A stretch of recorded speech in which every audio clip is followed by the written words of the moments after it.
Hey, we're back with the Screen Team on today's Talk 930 KWOC and 93.3 FM. We're all about space this go-around with the Screen Team. We've been on the moon for the past couple of segments. We're going a little further and talking about Mars. We have one of the hottest new movies out right now. It's called The Martian. It stars Matt Damon, and probably the person who I know is the most excited about it is the guy sitting next to me, Jake. You were telling me I knew nothing about the book or the film or anything like that. You were telling me about this like early last year. You were like, dude, The Martian. I'm like, okay. So The Martian's finally out.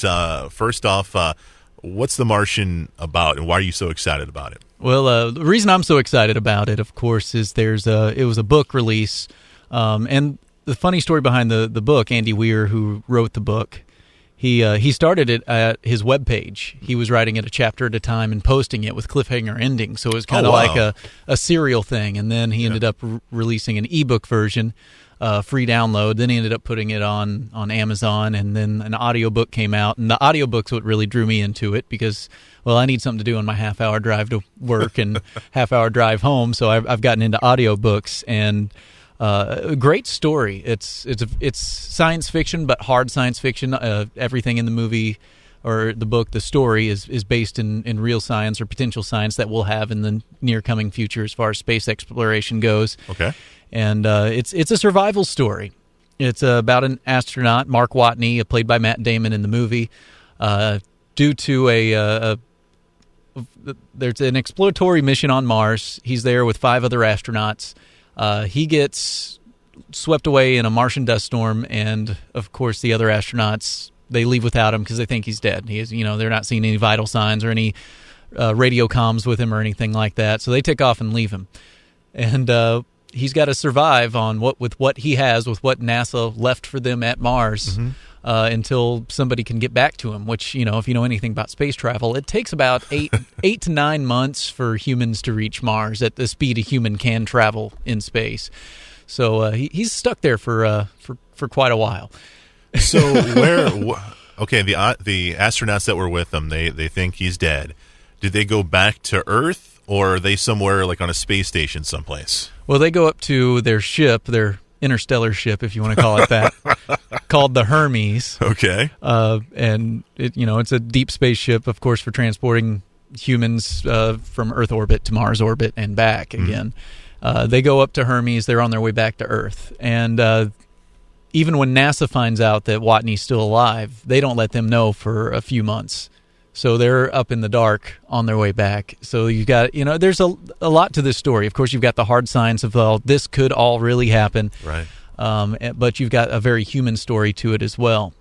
In the book, of course, it opens up. You think when you first start the book, it's all going to be through the point of view of Mark Watney, the astronaut, because it's all through audio logs of his experience. And then it opens up to NASA, and then it opens up to the whole world and the other astronauts that were on the mission with him.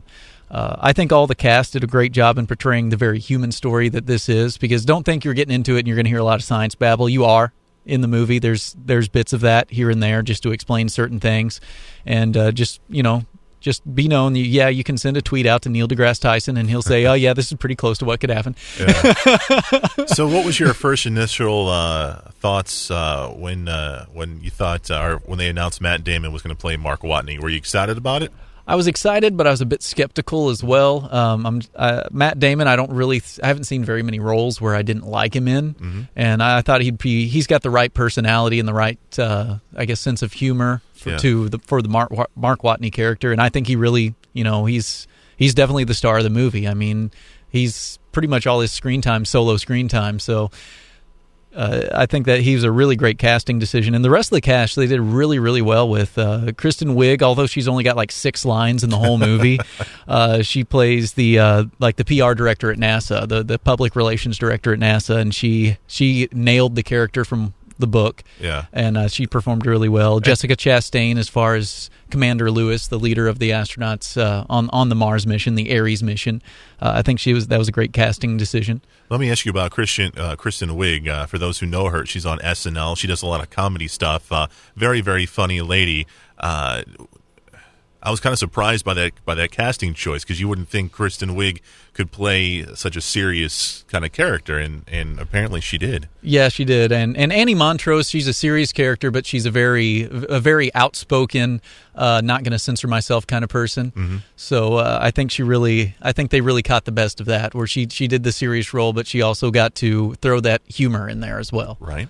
You also have Jeff Daniels in the film as well. He plays the head of NASA, Teddy Sanders. Kate Mara's in the film. So is Chittadell. I always get this guy's name wrong. Chittadell Ejiofor. He's a great actor. He was in 12 Years a Slave and a bunch of other great movies as well. So far, good cast. Critically, this thing has just been doing really well. And we've talked about the cast and the story and all that, but of course, it's a Ridley Scott movie, so your special effects are going to be spot on. Yeah. He does a great blend of practical and digital effects in this movie, and just visually, it's really great. The soundtrack's really good. They've got an original score, but there's a lot of 70s kind of disco-era music in it, too, because that's all Watney had when he was on his space mission. Yeah. That's all he had with him, the only music he had to listen to. So I wanted to ask you, obviously, from what you said earlier, this the guy who wrote this story this book is obviously pretty new, correct? Because he did a web series with it and ebooks and stuff like that. So this book came out possibly in the past 10 years. Oh yeah, within the last 4 years, I believe he had finished it, and I think the final edition went up. I think in 2012, I believe. No, you'll have to fact check me on that, but yeah, we will. Yeah, I've seen lots of interviews with the guy, and he's done a lot of different things. He's mainly worked in software, and he's just always been a fan of the space program, and just did his research and put together files and files and files of research of how NASA does stuff, and wrote a very, very scientifically accurate NASA story, set sometime in the near future. All right, Jake, a lot of people have seen this movie so far. If someone hasn't seen this movie so far, do they need to see it in theaters, or can they wait until it comes out on DVD? I'd definitely try to see it in theaters, especially if you can see it in 3D. There is 3D options, and it's not, full-on stuff flying at you 3D. It is 3D that just gives you a little more visual depth, I guess. Okay. But if you can see it in 3D, do so. But if you don't like the 3D experience, seeing it in regular flat screen definition, or whatever you want to call it, is good. If you're not a big fan of science fiction films, I guess you could wait for the home theater, but it's so visually stunning, the big screen just does it perfect justice. Very good. It's called The Martian, and it's still in theaters, making lots and lots of money. Jake, thank you for being on the show. This was a cool kind of show to do space and to see the different elements of it on the big screen. Next week, we've got an interesting show. We're going to be reviewing Back to the Future Part 2. Yeah. And the reason we're going to be reviewing it is because, as you know, Marty McFly goes into the future. And the date he goes into the future is October 21st of 2015. So we're going to see what has kind of come true, what's come to light, here in our world and what's happened in Marty McFly's world. But we'll also remind you on how awesome that movie is. We also have a couple of semi-horror flicks we're going to be reviewing with Sabrina.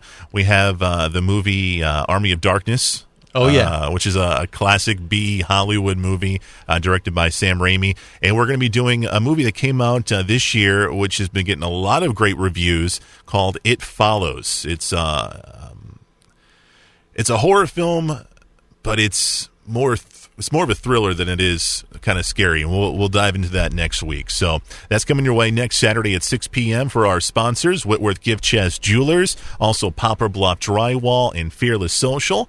We want to thank them. Remember, go to the Screen Team webpage at screenteampb.com. For Jake and Chris, we are the Screen Team on today's Talk 930 KWOC.